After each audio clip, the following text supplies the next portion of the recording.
Today I will show you a biography, comedy, drama film from 2011, titled The Intouchable. Spoilers ahead. Watch out and take care. One late night in Paris, Driss is driving his employer Philippe through the city. When waiting in traffic gets too boring, Driss breaks the speed limit and begins driving quite fast, dodging other cars and not caring about traffic signs. This causes the police to go after him, and Driss bets €100 that he can lose them, but after driving under a bridge, the cops catch up by ambushing them from both sides. Driss doesn't look too worried though, and this time, he bets €200 that he can get them an escort. The cops make him leave the car and he starts acting then, behaving offendedly and telling them Philippe can't move and he was taking him to the hospital. The officers find proof of this when they find the wheelchair in the truck and, when approaching Philippe, they see him convulsing, which is also an act. Seeing as it's an emergency, the cops forgive Driss for breaking the speed limit and offer themselves as escorts on his way to the hospital. To celebrate winning the bet, Driss plays September by Earth, Wind and Fire, and when they arrive at their destination, he shares a smoke with Philippe as soon as the cops are gone. Driss promises he'll handle it and drives them away just before the hospital staff could find them. This friendship began many months ago.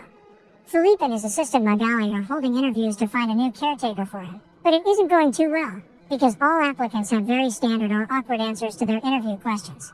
But they're suddenly surprised when Driss storms in, ignoring the fact it isn't his turn quite yet, because he only wants some papers to be signed saying they won't hire him so he can get the unemployment benefits. He's blunt and a little rude, even hitting on Magali, but Philippe finds him amusing and asks him to come back the next day for his signed papers.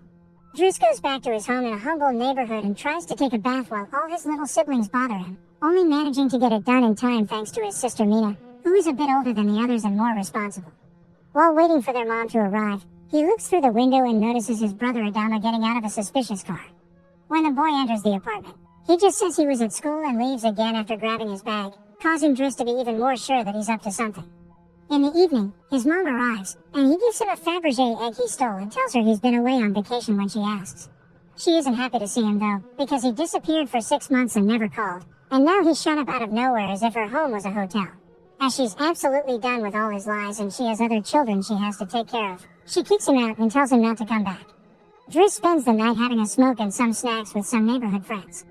The next day, Driss goes back to Philippe's house for his papers, and he's received by the housekeeper Yvonne, who shows him around the place and tells him about Philippe's daily routine. She also shows him the room he would get for himself with his very own bathroom. Driss can't help staring at the bathtub before he's dragged to see Philippe, who offers the signed sheet of paper but also a job opportunity.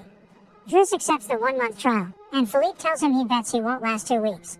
After bringing his things to his room, Driss is taught how to take care of Philippe.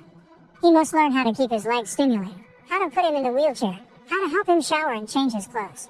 Things get awkward when Driss discovers he must put on him some high stockings and even clean his butt after Philippe uses the bathroom. But no matter how much he complains and says he won't do those chores, he ends up accepting them as part of his job.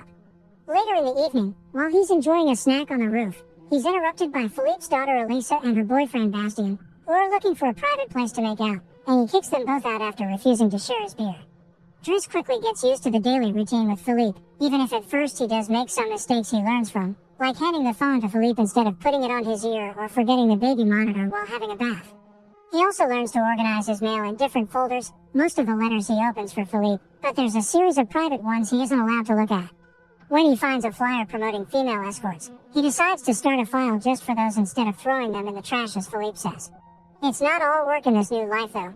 Driss still makes sure to have a good time. He keeps trying to hit on Magali to no avail, and sometimes calls escorts to join him in bed. One morning, after Yvonne comes to his room to scold him for being late, she finds some dangerous weapons in his bag, but she doesn't comment on them yet. Driss' work today is to drive Philippe around, but he refuses to put him in the back of a van as if he was cargo, so instead, he takes him on one of the fancy cars that don't see much use. Philippe, who first thinks this isn't suitable and says they should be pragmatic, is soon getting excited at the idea of a faster, less boring ride, although Yvonne still disapproves. When they try to leave the building, there's a neighbor parked at their entrance, ignoring the sign on the door that says it's forbidden. Driss wastes no time and goes after the guy, grabbing him by the front of his shirt and threatening him until he moves the car. Philippe is impressed by his actions, but Yvonne, once again, disapproves. The pair goes to a museum, where Philippe is planning to buy a piece of artwork that Driss considers not worth the money because it's just a red blotch on the canvas. Afterward, Philippe meets with a relative of his, who tells him everyone is worried about Driss since he can be violent. He's also discovered he has a criminal record, but Philippe doesn't care. He appreciates Driss because he doesn't pity him and doesn't mind joking around with him. After another failed attempt at hitting on Magali, Driss has dinner with Yvonne in the kitchen while listening to Philippe dictate a letter to Magali. Claiming it's a private conversation, Yvonne turns off the baby monitor and proceeds to explain what's going on. Philippe is pen pals with a woman called Eleanor. Those are the letters he didn't let Driss open. But he's never met Eleanor in person. Their relationship is purely epistolary. Speaking of love, Driss teases Yvonne for the looks the gardener gives her all the time before going to bed. He's trying to sleep when he hears some weird sounds coming from the baby monitor. Philippe is having trouble breathing. Not being capable to ignore him even if he tries, Driss goes to his room and gently guides him through the attack with soothing words and a wet cloth to wipe his face. Philippe eventually falls asleep, only to wake up again moments later, saying he needs air. This time Driss doesn't hesitate. He puts Philippe on the wheelchair, covers him with blankets, and takes him out for a stroll by the river. This is the first time Philippe has seen Paris at night in a long time, and now he's more relaxed. He explains to Driss that the medicine can only do so much and he sometimes experiences phantom pain. When they see some girls walking by, Philippe also confesses he isn't capable of pleasuring a woman because of his situation, but he still can enjoy some satisfaction when he gets his ears massaged because they are sensitive zones. When the phantom pain threatens to appear again, Driss shares one of his joints with Philippe, who is skeptical at first but ends up loving it. Afterward, they go to a restaurant, where they joke around while sharing a meal, and Philippe decides to share more of his story. He met his wife when they were students, and shortly after they got married, she had 5 miscarriages and was diagnosed with an incurable, terminal illness. That's when they adopted Elisa. Philippe has always loved competitions, extreme sports, and speed, and a paraglider gave him that. It was during a paragliding session that bad weather caused him to crash and break his vertebrae, although he still thinks his real handicap isn't the chair but living without his wife. After joking around some more, Philippe remembers the date and realizes Driss has passed his 1-month trial, so he's now officially hired. But he needs to start by bringing back the Fabergé egg he stole because it was a gift from his wife. She would give him one every year, and he has exactly 25, matching their time together. The next day, Driss goes to talk to Mina when she's leaving school, who is a bit offended because he hasn't been answering her messages except to ask her to look for the egg. She also tells him about some cops that have been calling their home. Afterward, he visits Adama, who confesses he was found with 30 grams on him. Driss wants to take him to lunch, but Adama refuses and instead gets in the same suspicious car from before. Later on, Driss is allowed to be present while Philippe dictates his letter for Eleanor to Magali. He thinks this purple prose is very boring and that Philippe should be more direct. He's also baffled to hear that this has been going on for 6 months and they never exchanged pictures. When he finds her phone number on one of the letters, he takes it as a sign and calls her, obliging Philippe to take the phone and finally speak to her outside the written word. Their conversation goes so well, Philippe is now on the phone with her all the time, even right before he and Driss attend the opera, during which Driss laughs and makes fun of the costumes. The next day, Driss convinces Philippe to accept to exchange pictures with Eleanor and chooses one of them in the wheelchair.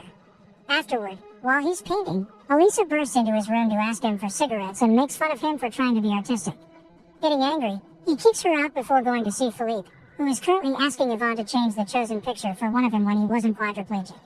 She hides the picture inside the escort file right before Driss burst in, complaining about Elisa and telling Philippe he needs to discipline her, something Yvonne agrees with.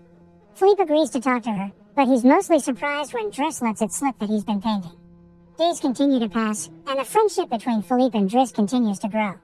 Driss takes him to play in the snow and brings him with him when he goes out for a run. Philippe gets him his first suit and scolds his daughter while Driss listens to him through the baby monitor.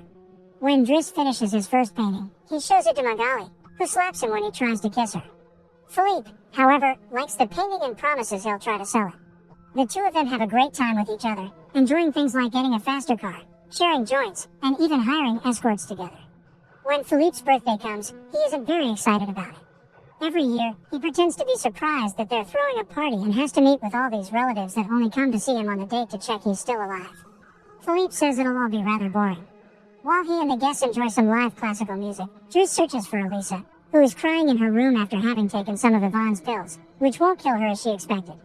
The reason why she's sad is that Bastien broke up with her and called her a tart, so she asks Driss to talk to the boy, which he accepts to do for a price. Meanwhile, Philippe is showing Driss painting to his relative and manages to convince him to buy it for 11,000 euros. Driss goes back to the dining room and chats with Yvonne, who tells him Magali is in a relationship with someone named Fred, but things are rather rocky at the moment, giving Driss hope. As the party begins to die down, Philippe makes Driss listen to some of the most important songs in classical music history, but he can only joke in response. After the band is done, he brings his iPod and plays Boogie Wonderland by Earth, Wind and Fire before he starts dancing right in the middle of the floor. He's an incredible dancer and he even convinces the rest of the party to join in and dance with him, which Philippe enjoys watching. Later, when putting Philippe to bed, Driss opens Eleanor's latest letter to him. She sent her picture, showing she's rather pretty, and is telling him they should meet next week when she visits Paris. When the day of the date comes, Yvonne and Driss put Philippe through dozens of outfits until they find the perfect one. And since it's Yvonne the one that will take Philippe to the date, Driss uses his day off to visit Bastien and threatens him until the boy accepts to apologize to Eliza and to bring her croissants every day. He also asks him to fix his hair. Afterward, he visits his mother at work, but only to watch her from afar. At the restaurant, Yvonne and Philippe are waiting for Eleanor, who is very late. After waiting for an hour, Philippe gives up, calls Driss to ask him to take him away, and then leaves the restaurant without noticing Eleanor is arriving at the same time. That same night, Philippe takes Driss with him in his private plane and gives him the money he got for selling the picture, making him immeasurably happy. They make it to the countryside the next morning, and Philippe decides to go paragliding, dragging Driss with him as well. Driss doesn't want anything to do with it, but after initially freaking out, he ends up enjoying the experience. When they return home, Adama is there waiting for Driss and gets scolded when he sees the scars on his face. Adama will still not tell Driss what's happening in his life though, so Driss makes him wait in his room while he calls Mina to tell her not to worry and goes to put Philippe to bed. Philippe, however, isn't sleepy yet. After making Driss look at a painting with him, he asks him about his family, which Driss at first doesn't want to talk about, but eventually gives in. It turns out Adama technically isn't his brother and his parents aren't actually his parents, they're his aunt and uncle. They fetched him from Senegal when he was 8 because they couldn't have kids, and his real name is Bakari Bassari, but because other kids had that name, they called him Idris, and that became Driss. One day, his aunt miraculously was able to conceive, and after his uncle died, there were other men and more kids as well. In the same way Driss had talked to him about Elisa, Philippe points out that Adama needs discipline, so he fires Driss so he can be there with his family because he can't spend his whole life taking care of an old man. The next morning, after Bastien has brought his daily croissant while wearing a better hairdo, Driss packs his bags and gets ready to go. Magali comes to say her goodbyes, and when Driss tries to hit on her one last time, Magali introduces him to his significant other Fred, which is short for Frederic. Turns out Magali isn't interested in men, and Driss gives up on the spot. On his way out of the house, he gives the baby monitor back to Yvonne and teases her for having lied to him about Magali just to mess with him. In return, she gives him the escort file he had started, and he's disappointed to find the picture he had chosen is hidden there. Driss throws away the file, but he keeps the photo for himself. Once outside, he finds a car once again blocking the entrance, so he asks him to move away even if he doesn't work there anymore. When Adama calls him out for it, Driss says it's a matter of principle. A few hours later, the two brothers go pick up their mother at the station while back at the house. Philippe is having his first dinner together with his new caretaker, who is stuffy and boring, and Philippe decides to leave him without even having a bite. Since Yvonne is out on a date with the gardener, nobody is there to scold him for it. As days pass, Driss goes back to his old life. He hangs out with his old friends again and tells the guys from the suspicious car not to bother Adama anymore. When he goes to an interview he doesn't have enough experience for, he manages to win over the employer by calling himself pragmatic and using all the art knowledge he acquired while working for Philippe. This lands him a job as a driver. Philippe continues to dislike his new caretaker and is in a constant bad mood. One night, he refuses anyone in the house to help him with his phantom pain, so Yvonne calls Driss and asks him to come over. That's how they find themselves in the situation from the beginning, with the cops chasing after them first and escorting them to the hospital later. After that little adventure, Driss drives Philippe to the coast, and the sight of the sea helps Philippe calm down. Sometime later, Driss takes care of Philippe's overgrown beard before taking him to a restaurant for lunch, but he doesn't stay, because someone else will be making Philippe company today. Driss wishes him luck and finally gives him back his egg before leaving, and Philippe starts worrying about being alone until he sees who his date is, Eleanor, who is delighted to see him and doesn't mind the chair at all. The real Count Philippe Pozzo di Borgo now lives in Morocco. He has remarried and has 2 daughters. The real Driss, actually called Abdul Yasmin Selu, has his own firm and is also married with 3 children. The 2 men continue to be very close friends to this day. Make sure to subscribe and turn on notifications so you can watch more videos like this. Thanks for watching.